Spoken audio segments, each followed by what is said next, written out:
Setelah Wang Lin membantai para kultivator di wilayah iblis api, situasi pun mulai berubah.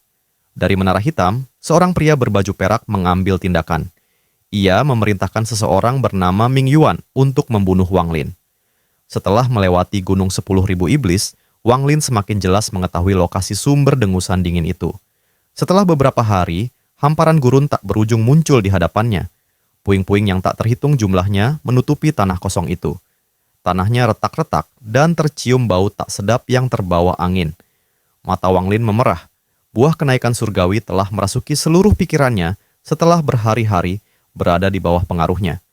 Kesadarannya meningkat beberapa kali lipat dan kini ia hanya membutuhkan sedikit rangsangan untuk meledak. Pada saat ini, satu-satunya pikiran di benak Wang Lin adalah bunuh. Dia bergerak bagaikan sambaran petir, menyerang langsung ke tanah tandus. Tepat pada saat ini, serangkaian ledakan datang dari tanah di bawah Wang Lin. Mengikuti suara itu, sebuah paku yang terbuat dari tanah kuning tiba-tiba melesat ke udara ke arahnya. Saat paku-paku ini muncul, tak terhitung paku lainnya muncul. Mereka bagaikan jarum-jarum ganas yang melesat di udara. Dalam sekejap mata, Wang Lin dikelilingi oleh paku-paku itu. Indera ketuhanan Wang Lin sangat sensitif. Alih-alih mundur, energi spiritual surgawi di dalam tubuhnya membentuk pusaran. Di bawah kekuatan pusaran tersebut, semua duri hancur berkeping-keping. Sesosok hitam tiba-tiba melompat dari tanah dan mendarat di salah satu paku. Orang ini kurus dan tubuhnya benar-benar hitam. Ia merangkak dengan kepala miring sambil menatap Wang Lin dan menjilat bibirnya. Mata Wang Lin memerah saat ia melangkah maju dan menekan dengan ibu jari kanannya. Jari kematian muncul dan melesat ke arah lelaki tua kurus itu dalam wujud sinar cahaya hitam. Pria tua itu menyeringai. Seringai ini sangat kelam. Menghadapi jari kematian, ia tak hanya tak menghindar, ia tiba-tiba membuka mulutnya yang besar. Pada saat ini, sebuah ilusi tiba-tiba muncul di belakangnya. Ilusi ini tingginya sekitar 30 meter, tampak seperti kepompong, dan terdapat bintil-bintil di atasnya. Saat lelaki tua kurus itu membuka mulutnya, sebuah mulut besar juga muncul di kepompong ilusi di belakangnya. Ia menghisap cahaya hitam jari kematian ke dalam mulutnya, lalu menelannya. Tepat saat ia menelannya, kepompong ilusi di belakangnya juga bertindak seolah-olah telah menelan jari kematian. Perutnya membuncit dan seluruh tubuhnya mulai menggeliat. Bintil-bintil pada kepompong pecah, mengeluarkan cairan berbau busuk. Tangan kurus lelaki tua itu terulur, menyebabkan cairan busuk itu mengembun menjadi bola nanah di tangannya. Ia menatap Wang Lin dengan muram dan berbicara untuk pertama kalinya. "Anak kecil, mantramu sungguh hebat, biar kuhadiahkan satu juga untukmu." Setelah itu, ia melemparkan bola nanah di tangannya ke tanah. Bola nanah ini terlalu cepat dan mendarat di tanah dalam sekejap mata. Ketika meledak, bola itu melepaskan nanah dan menyatu dengan tanah. Dalam sekejap, tanah dalam radius 10.000 kaki mulai bergetar. Tak lama kemudian, sejumlah besar nanah keluar dari tanah dan tiba-tiba membentuk pengapungan. Lapisan nanah yang tebal dengan cepat naik di cincin luar, menciptakan dinding yang kuat. Lelaki tua itu menjilat bibirnya, dan dalam sekejap ia menghilang ke dalam nanah. Tepat setelah ia menghilang, dinding nanah tiba-tiba mulai menutup dari segala arah. Dinding nanah menutupi langit dan bumi. Saat menutupnya, ia membentuk bola raksasa. Pria tua itu muncul di luar bola nanah. Ia menatap bola yang menyusut dengan cepat dan berkata dengan suara seraknya, "Winsong, kau tidak perlu berada di sini, jadi kau bisa kembali. Seorang kultivator biasa berani berbuat sesuka hatinya di sini. Ia tidak akan bisa selamat dari nanah langit dan luka bumiku." Embusan angin dingin bertiup, dan perempuan bertato itu muncul 30 meter dari lelaki tua itu. Ia menatap bola nanah yang telah menyusut hingga hanya selebar 30 meter dengan dingin, lalu berkata dengan dingin, "Jika orang ini bisa dibunuh semudah itu, Tuan tidak akan mengirim kita keluar."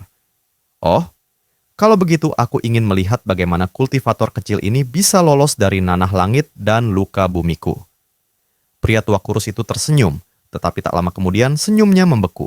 Ketika bola nanah itu menyusut hingga hanya selebar 9 meter, ia berhenti dan tidak lagi menyusut. Sebuah pertempuran dahsyat dan hasrat membunuh menembus bola nanah itu. Niat membunuh yang merasuk menyebabkan suhu di sekitarnya langsung turun dan menimbulkan hembusan angin dingin. Niat bertarung yang bercampur dengan niat membunuh menyebabkan pupil mata lelaki tua kurus itu mengecil. Tepat pada saat ini, raungan teredam terdengar dari dalam bola nanah. Tak lama kemudian, seberkas energi pedang membelah bola nanah dan melesat keluar. Energi pedang ini sungguh dahsyat. Saat muncul, langit dipenuhi energi pedang. Ada pedang lain di samping pedang surgawi. Pedang itu adalah pedang pusaka, dan sosok samar jiwa domba jantan iblis telah muncul di pedang itu. Ada juga bilah berbentuk setengah bulan di samping kedua pedang itu. Bilah ini mengeluarkan nyanyian pedang dan memancarkan aura dingin. Di belakang ketiga senjata itu adalah Wang Lin. Ia perlahan melangkah keluar dari bola nanah yang terbelah dua. Matanya merah menyala, dan niat membunuh serta bertarung di matanya telah menyatu menjadi cahaya misterius. Hati lelaki tua kurus itu bergetar ketika ia menoleh. Tatapan orang ini agak mengerikan. Begitu dia melangkah keluar, tiga senjata di hadapan Wang Lin melesat keluar, berubah menjadi tiga sinar cahaya, dan melesat ke arah pria tua dan wanita itu. Ekspresi wanita itu muram saat ia mundur selangkah, dan langsung menghilang. Pedang hitam berbentuk setengah bulan itu tiba-tiba melantunkan nyanyian pujian saat ia juga menghilang.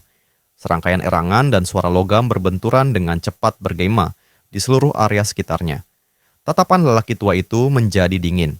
Ia bahkan tidak melihat ketiga senjata itu sebelum tangannya membentuk segel, dan ia berteriak, "Earth Pain." Tanah setinggi 10.000 kaki di sekitar lelaki tua itu mulai bergetar. Saat tanah bergetar, lingkaran cahaya muncul dan dengan cepat mulai membesar. Lingkaran-lingkaran itu tampak seperti luka yang tumbuh di wajah orang, tetapi sebenarnya tumbuh di bumi. Orang tua itu berteriak, meledak. Pada saat ini, energinya melonjak dan semua luka yang tumbuh dari tanah segera meledak. Kemudian Shuli Guo keluar dari pedang surgawi dan mengutuk lelaki tua kurus itu. "Ledakan dirimu." Ia mengendalikan pedang surgawi untuk menyerang lelaki tua itu secara langsung. Lelaki tua itu menunjukkan ekspresi tidak sabar dan tangannya terulur, mencoba meraih pedang surgawi itu. Di matanya, tidak sulit untuk meraih pedang hanya dengan tubuhnya pada tingkat kultivasinya. Shuli Guo tertawa terbahak-bahak ketika melihat lelaki tua itu mencoba merebut pedang. Bukan saja ia tidak menghindar, tetapi malah memperlambat langkahnya, menunggu lelaki tua itu. "Ini pedang, macam apa ini?" Pria tua itu terkejut dan segera mundur. Namun, pedang surgawi itu mengejar. Pedang dengan jiwa domba jantan jahat itu melengkung dan menyerang punggung pria tua itu. Setelah luka-luka di tanah meledak, dinding nanah tebal setinggi 100 kaki muncul dan menyebar membentuk riak-riak. Tubuh Wang Lin dipenuhi energi spiritual surgawi saat ia melayang di udara.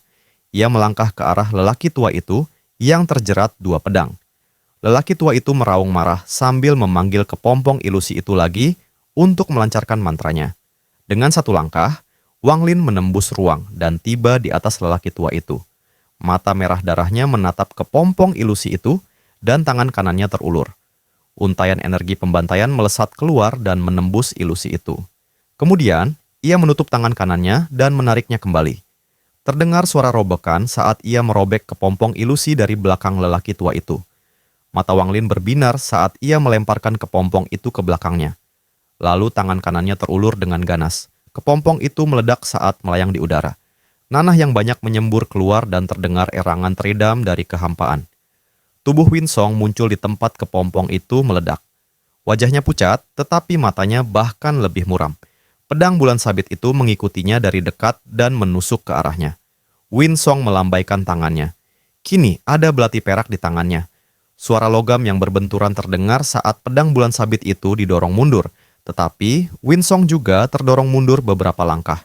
Dia baru saja tiba di sini saat melawan pedang bulan sabit dan terpaksa menampakkan dirinya karena kepompongnya meledak. Setelah kepompong itu hancur, lelaki tua itu batuk darah dan menunjukkan ekspresi tak percaya. Pada saat ini, ibu jari Wang Lin menekan lagi dan jari kematian muncul sekali lagi. Kali ini cahaya hitam itu melesat dengan dahsyat. Cahaya hitam ini terlalu cepat dan sudah sangat dekat dengan lelaki tua itu. Begitu muncul, ia muncul di hadapan lelaki tua itu. Lelaki tua itu panik dan membuka mulutnya untuk melahap cahaya hitam itu. Meskipun ia melahapnya, cahaya hitam itu tidak menghilang dan malah menembus mulutnya. Tepat pada saat ini, Winsong melemparkan belati di tangannya. Belati dan bilah bulan sabit mulai beradu. Ia kemudian berubah menjadi angin dingin dan menyerbu ke arah Wang Lin yang membelakanginya. Anginnya sangat kencang. Dia mendekati Wang Lin hampir dalam sekejap. Wang Lin tidak menoleh, tetapi menyentuh tas penyimpanannya. Cambuk jiwa muncul di tangannya. Cambuk panjang itu berwarna hitam pekat dan memancarkan aura yang dapat menggetarkan jiwa. Tepat saat Winsong mendekat, Soul Lasher tiba-tiba bergerak. Terdengar suara dentuman keras, diikuti erangan memilukan Winsong. Ia terlempar keluar dari kehampaan dan bekas cambuk merah muncul di wajahnya. Untuk pertama kalinya, matanya menunjukkan keterkejutan. Saat ini ia tidak ingin membunuh, ia ingin mundur secepat mungkin.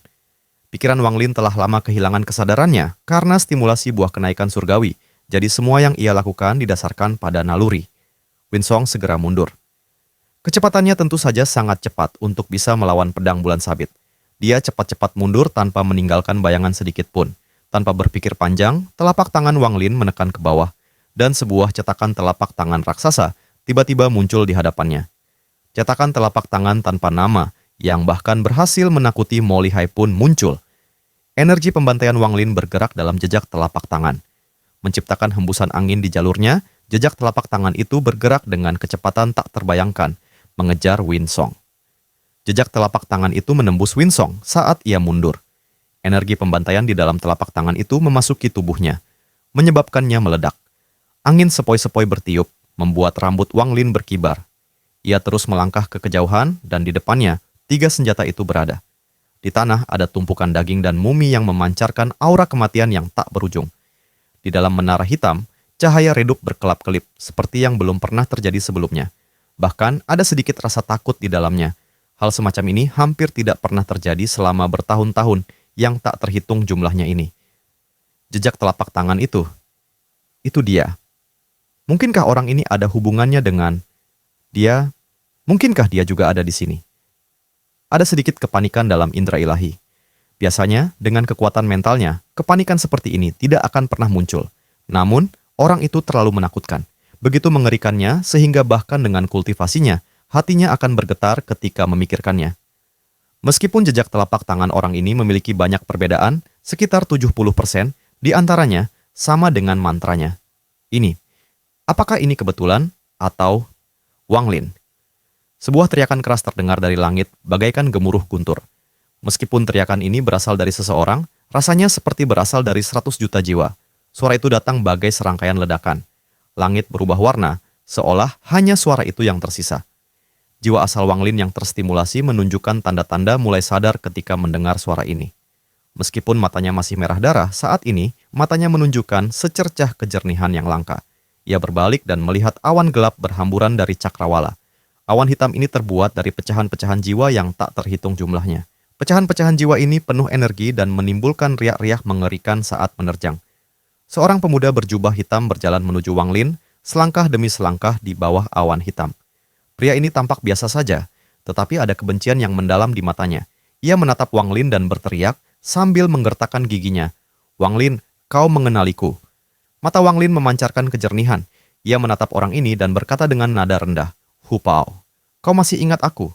"Wang Lin, aku sendiri yang akan membunuhmu hari ini." Hu Pao tertawa terbahak-bahak, menyebabkan awan-awan pecahan jiwa di atasnya bergetar. Ini menciptakan tekanan luar biasa yang menyelimuti area tersebut. "Wang Lin, kau tak pernah menyangka aku, Hu Pao, akan seperti ini hari ini. Dulu kau begitu kuat di mataku, sehingga mustahil melakukan apapun melawanmu. Namun, sekarang, kau hanyalah seekor semut di mataku." Hu Pao menatap Wang Lin sambil melampiaskan semua dendam yang telah ia pendam selama 10 tahun terakhir. Ia tidak terburu-buru menyerang, ia ingin melampiaskannya. Suara Wang Lin masih tenang. "Memang, aku tak pernah membayangkannya." Hu Pao berteriak dengan marah. "Ketika kau meninggalkan aku dan 13, tahukah kau betapa menderitanya kami? Terutama aku, yang semua tulangku hancur dan meridianku hancur oleh komandan itu. Saya menderita siksaan dan penghinaan di penjara gelap itu. Di mana Anda saat itu? Ketika aku memanggilmu berkali-kali untuk menyelamatkanku, di mana kau? Di matamu, 13, dan aku hanyalah pion. Sayangnya, 13 masih bodoh dan tidak tahu wajah aslimu." Pecahan-pecahan jiwa di atasnya tampak merasakan kegembiraan ini dan meraung bersamanya. Untungnya, surga punya mata dan tidak membiarkanku mati begitu saja. Sebaliknya, surga memberiku kehidupan baru dan mempertemukanku dengan guru. Aku berhasil menyelesaikan mantra pemurnian jiwaku di sini, dan aku telah memurnikan lebih dari 100 juta fragmen jiwa. Hari ini, kau pasti akan mati. Namun, aku tidak akan membunuhmu semudah itu. Aku akan menyegel jiwamu di dalam tubuhmu dan melemparkanmu ke penjara bawah tanah paling kejam di negara 9 iblis, di mana kau akan dipermalukan tetapi tidak akan bisa mati. Lalu aku akan mengekstrak jiwamu dan menyegelmu dalam bendera jiwa, di mana aku bisa menyiksamu setiap hari. Hu Pao menatap tajam Wang Lin sebelum menunjukkan sedikit ejekan dan berkata, "Pernahkah kau berpikir suatu hari nanti kau akan terbunuh oleh mantra yang kau ajarkan? Pernahkah kau merasakan sensasi 100 juta fragmen jiwa menyerbu tubuhmu? Setelah aku mengambil jiwamu, aku akan kembali ke suku pemurni jiwa dan mengambil semua jiwa mereka juga." Tubuh Hu Pao gemetar. Gemetar ini disebabkan oleh kegembiraan, dan ia mulai tertawa terbahak-bahak. Wang Lin merenung cukup lama, lalu berkata perlahan, "Jadi, ternyata kau membenciku sebegitu besarnya." "Benci? Tentu saja, aku, Hu Pao, tidak akan menjadi orang biasa dalam hidup ini. Dengan mantra pemurnian jiwa ini dan 100 juta fragmen jiwa, aku akan berada di puncak negeri roh iblis. Kau tidak memenuhi syarat untuk menjadi tuanku. Bahkan jika kau sebelumnya, kau harus mati." Tawa arogan terdengar dari Hu Pao. Saat ini, ia memang punya kualifikasi untuk bersikap arogan. Kekuatan 100 juta fragmen jiwa memang luar biasa. Terutama karena 100 juta fragmen jiwa ini, semuanya berasal dari medan perang kuno ini. Sebelum mereka mati, tidak ada kultivasi mereka yang lemah. Bahkan ada beberapa fragmen jiwa tingkat Jenderal Iblis yang membuatnya semakin mengerikan. Dengan bendera jiwa ini di tanganku, siapa lagi yang bisa menghentikanku selain guru yang telah menyelamatkanku? Tak seorang pun bisa menghentikanku. 100 juta fragmen jiwa bukanlah tujuanku. Tujuanku adalah 1 miliar, 10 miliar. Aku ingin negara iblis ke-10 muncul di tanah roh iblis. Kaisar iblis pertama adalah aku, Hu Pao. Wang Lin menatap Hu Pao dalam diam dan berkata perlahan, "Jadi sepertinya kau ingin membunuhku, dan kebencian hanyalah separuh alasannya. Separuh lainnya adalah untuk membunuh semua orang yang menguasai mantra pemurnian jiwa. Dengan begitu, tidak akan ada orang lain yang bisa menggunakan mantra yang sama denganmu untuk bersaing, memperebutkan pecahan jiwa. Benar?" Hu Pao menatap Wang Lin dan tertawa getir. "Kau memang pantas menjadi guruku sebelumnya. Benar, kau memperlakukanku seperti pion. Tapi kau mengajariku mantra pemurnian jiwa. Meskipun aku membencimu sebelumnya, itu tidak seberapa. Namun di dalam penjara gelap, aku mencapai pencerahan. Apa hakmu menjadi guruku? Apa hak orang lain menyerangku karena mereka tidak menyukaimu? Karena kau kuat. Lalu jika aku menjadi lebih kuat, lalu apa? Itulah sebabnya, saat aku diselamatkan, aku bersumpah akan menjadi kuat. Aku akan menyusulmu, lalu membunuhmu." Wang Lin menggelengkan kepalanya pelan sambil menatap Hu Pao dengan saksama, dan berkata, "Bisa berkultivasi sampai tahap ini hanya dalam 10 tahun, harus kuakui, bahkan putri surga yang paling diberkati pun tak dapat menandingimu dalam hal ini. Awalnya aku bingung. Meskipun bakatmu bagus dan bahkan lebih baik daripada Red Butterfly di beberapa titik, mustahil untuk mencapai tingkat ini hanya dalam 10 tahun. Seharusnya mustahil juga bagimu untuk menahan dan mengendalikan begitu banyak fragmen jiwa. Tetapi sekarang aku mengerti alasannya. Kau pasti telah mengembangkan metode yang membakar potensi dan hidupmu.